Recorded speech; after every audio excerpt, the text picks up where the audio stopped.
We desire all to receive it. All arise. Shortly after my wife and I joined the church, a very good friend and a very well-meaning friend who was not a member of the church gave me a book and told me he thought I should read it. This book was an anti-Mormon book, and it was there to express doubt about the origin of the Book of Mormon and about the prophet Joseph Smith. I found out as I read many anti-Mormon books and tracts, as well as went to some of their media shows, that there was a pattern of behavior that went through it, and that is that they would openly distort truth, they would misquote scriptures, they would take things out of context in a way that let you know that they knew what they were doing. It wasn't an innocent expression that happened to be wrong. It was a wrong expression that happened to be deliberate. And because of that, it really led me to question the character of people who would write those kinds of things and teach those kinds of things. There was a pattern of behavior that went through it, and that is that they would openly distort truth, they would misquote scriptures, they would take things out of context. Louisville, Kentucky, with President Hinckley. Hello. Hello, this is Hugh Elgin, and my question is to Mr. Hinckley. If I just read the Bible, the Old Testament, the New Testament, and preach out of it, is that incomplete? In other words, do I need to read the Book of Mormon and preach it as well, or can I just get by on the Old and New Testament? As you read the Bible, you will find the statement, "In the mouths of two or more witnesses shall all things be established." That is a biblical statement. The Bible is a witness of the divinity of Christ. The Book of Mormon, we assert, is also a witness of the divinity of Christ. And those two, hand in hand, become two voices speaking in declaration of the divinity of the Lord. I found out as I read many anti-Mormon books and tracts, as well as went to some of their media shows, there was a pattern. First, tell me about the church and polygamy. When it started, it allowed it? When our people came west, they permitted it on a restricted scale. This is Nauvoo, Illinois. It was here in 1843 that Joseph Smith wrote down a revelation concerning the plurality of wives, and that this is what enables men to become gods. It's obvious that Joseph Smith already had taken plural wives before he even dictated the revelation, because there's a verse in there that says that Emma, Joseph's wife, has to accept those that have already been given to him. So the revelation itself shows that he was already practicing it. When Joseph Smith died, the church was divided over the issue of polygamy. The leaders that rejected the doctrine of polygamy stayed behind with Emma and their followers, while the leaders who were polygamists led their followers west. When the Mormons were driven off of Nauvoo and started to head to the west, they packed polygamy in their wagons, and they carried this principle into the frontier of the American West. They felt if they were free of the United States, they could practice this aspect of their religion as revealed by Joseph Smith. There was a pattern. Apparently, a lot of polygamy in Utah. It's a civil offense. It's in violation of the law. It is not legal.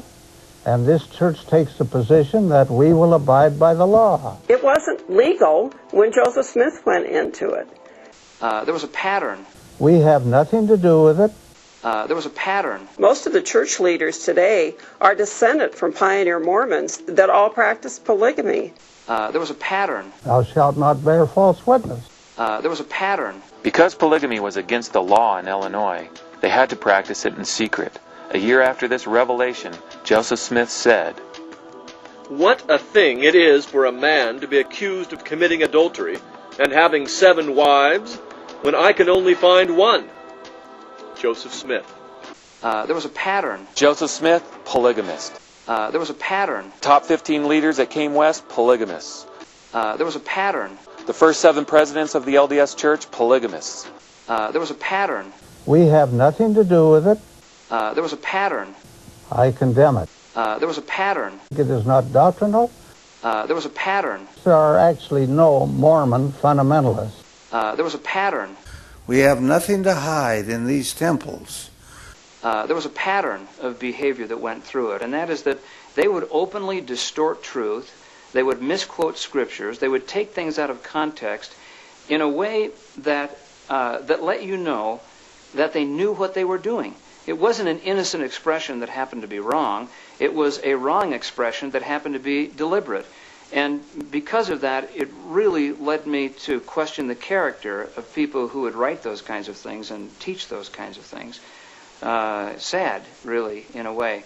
But you wonder about people who know the truth or know that what they're teaching isn't the truth but do it anyway. You wonder why. Why would they do something like that? And I concluded, after reading the stuff, that probably two things. Power, they got a certain amount of recognition. The president of the church belongs to the entire church. His life is not his own. His mission is to serve. It is not an easy thing to preside over this large, complex church. Nothing escapes the attention of the First Presidency. No major decision, no expenditure of funds is made without their approval. And I think more so than that, greed, because the people that are selling this stuff and promoting it and writing it are making a lot of money doing that. It's the way they make their living. Sadly, but it's the way they make their living. How about the wealth? Why is your church so wealthy? I mean, it's $5.9 billion. Well, I don't know about that figure, but we get along. We have enough to take care of what we need to do. The emergence of an extraordinarily sophisticated financial management organization.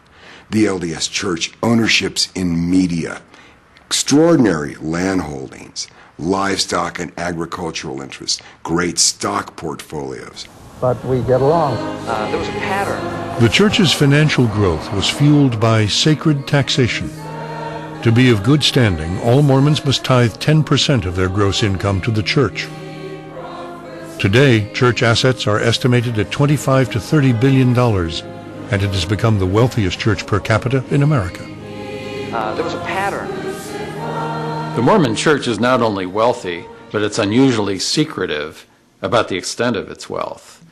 Most American religious groups of any size give full financial accountings to the membership, but the facts of the Mormon financial empire are never revealed to the membership, much less the wide world. But we get along. We have enough to take care of what we need to do.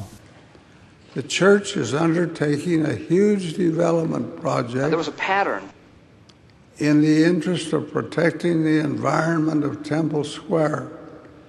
While the cost will be great, it will not involve the expenditure of tithing funds. They would openly distort truth. However, in a way the faithfulness that, of our people that let you know that they knew what they were doing. Continues to be demonstrated in the payment of tithes and offerings.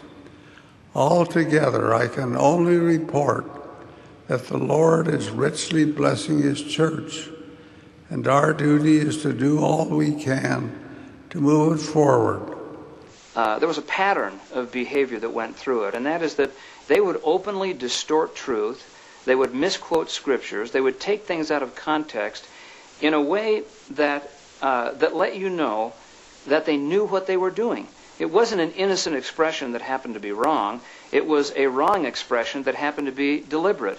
And because of that, it really led me to question the character of people who would write those kinds of things and teach those kinds of things. Sad, really, in a way. But you wonder about people who know the truth or know that what they're teaching isn't the truth but do it anyway. That's the miracle of it.